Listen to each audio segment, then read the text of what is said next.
Hello and welcome back to the channel. On this particular video I'm concentrating on applying the grass using a static generator, static grass fibres and PVA glue. I also discuss the making and not the making so much as the laying of the ground cover which you see by the railway here. That is done with the decorative building plaster. I nearly said Artex again. I've got to get out of that habit, I know, but I've always known it as Artex. So sit back and enjoy the ride and you'll see how things progress.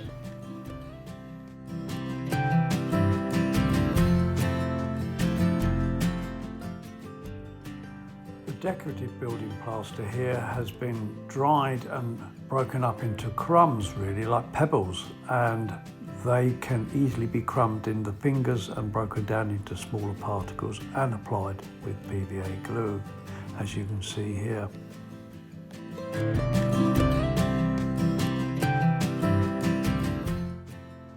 I've stuck down the ground cover using PVA glue, which is watered down, and I'll also use it for sticking down the fibres.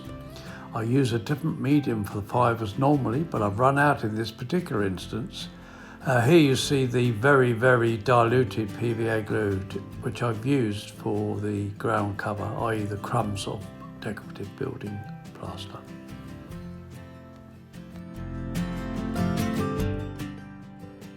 We move on now to the static grass, and here you see beige XL in the knock range, which are about 9mm in length. And I mix that 75–80% of beige to 20–25% green. The idea is to show dead grass with fresh grass shoots coming up through the dead grass.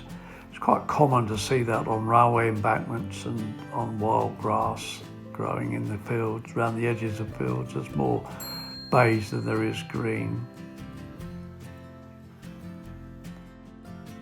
You see here how the grass is standing up, or the static fibres I should say, representing the grass standing up, and I'm going to show you now how that's done. I use a static generator. This one is called a Flockit, and it was originally developed and made by John Lloyd of Greenscene. And when John retired, he sold the rights to produce this and the company to Squire's Tools, who now produce it. Probably the best there is on the market.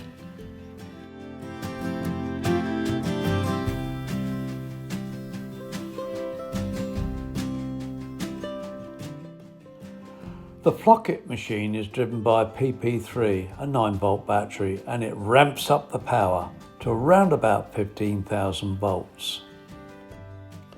I'll now show you the electrode in the centre of the machine that passes the power through to the fibres and charges them with static electricity. It's very powerful, and I'll show you the spark that is generated from that. Once you've switched the machine on, indicated here by the blue light, please do not touch the electrode with your fingers because you'll get one hell of a belt. As you can see from this video, there is a bit of a spark, but it's quite a powerful spark. Once you load the machine up with the fibres and screw the top on, the black mesh that you see in this video here is where the fibres come out, and they come out like little arrows or spears, and they stand upright in the glue.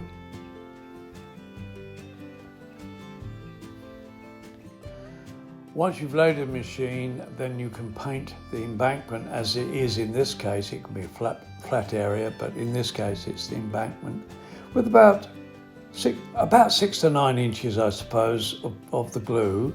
We can't go much more because it'll be dry by the time you get to it at the end of it, and of course the fibres won't stick in it.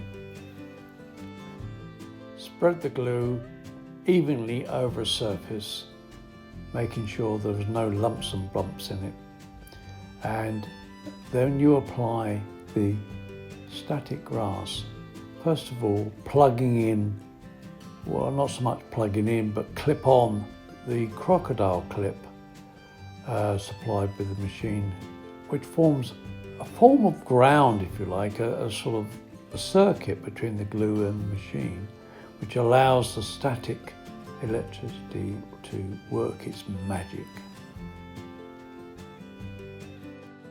Once you've clipped on the crocodile clip, take the 2/3 full machine static generator and shake it like a pepper pot, if you like, over the glue, about inch and a half away, and you can see here how the fibers are coming out of the machine and standing up and spearing themselves into the glue.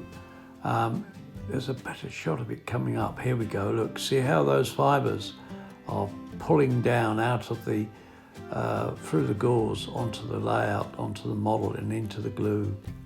Keep on doing it till you've got a reasonably good coverage. I've moved the crocodile clip here because it flipped off earlier.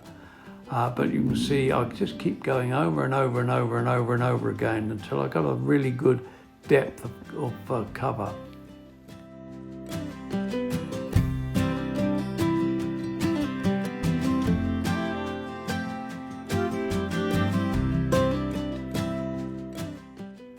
Once you're happy with the coverage, you can retrieve all the loose fibers using a vacuum cleaner. In this case, I've got a battery Dyson, but please make sure you've emptied all the rubbish out of it before you do this, because you really need to recover the fibers that have not been stuck. As you can see here, they're in the container, and I can reuse those again, and so you can if you do the same thing. It doesn't have to be a Dyson, it could be any vacuum cleaner that has an emptyable sort of container. I decided to give the embankment another coat as I didn't think it was quite thick enough. Another generous helping of fibres, and right at the end of this video I show you how strong the spark is from a PP3 9-volt battery. If you've liked this, please hit the like button. Any comments you'd like to leave, please leave them below. Thank you for watching.